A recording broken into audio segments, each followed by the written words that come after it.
મને એક વર્ષનું તો કરંટ અફેર વાંચવું જ પડે જેમ કે યુપીએસસીમાં લોકો વાંચે છે કે યુપીએસસીમાં મે મહિનામાં જેમ કે આવનારા સમયમાં 2026માં મેમાં એક્ઝામ છે તો એ લોકો જૂનથી ચાલુ કરે, આપણે પણ એવું જ કરવાનું છે. એપ્રિલ પછી મે થી માર્ચ સુધી, એટલે મે 2025 થી માર્ચ 2026 સુધી આટલું કરંટ અફેર કાયદેસર કરવું પડે.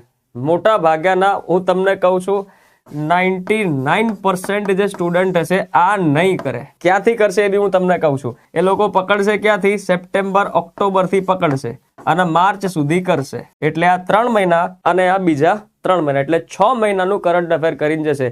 પણ પછી જ્યારે પેપરમાં જો લાસ્ટ યરનું કોઈક એપ્રિલ મે બજેટની આજુબાજુનું કોઈક ક્વેશ્ચન પૂછાયું તો એ કહેશે કે ભાઈ કેટલું કરંટ અફેર વાંચવું. તો મારા મત મુજબ હું તમને ઈમાનદારીથી કહું છું, તમે જો મે મહિનાથી ચાલુ ન કરતા હોય તો કાયદેસર જૂનથી તો કરી જ દેજો.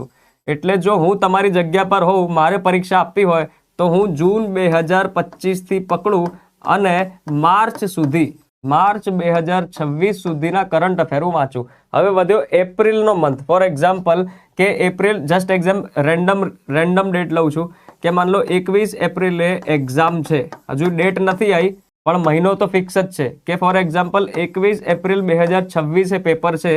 તો હું શું કરીશ, હું 1 થી 10 એપ્રિલ સુધી હું ડેલી કરંટ અફેર જોઈ લઈશ. જો હું રોજે મેગઝીન વાંચતો હોઉં, મને મેગઝીનની ટેવ હોય તો મારે આ એપ્રિલ મહિનામાં તાજું જે કરંટ અફેર છે 1 થી 10 તારીખનું હું ડેલી ફોલો કરીશ. બરાબર છે? તો આ મારા હિસાબથી તમારે આટલું કરંટ અફેર કરવું જોઈએ.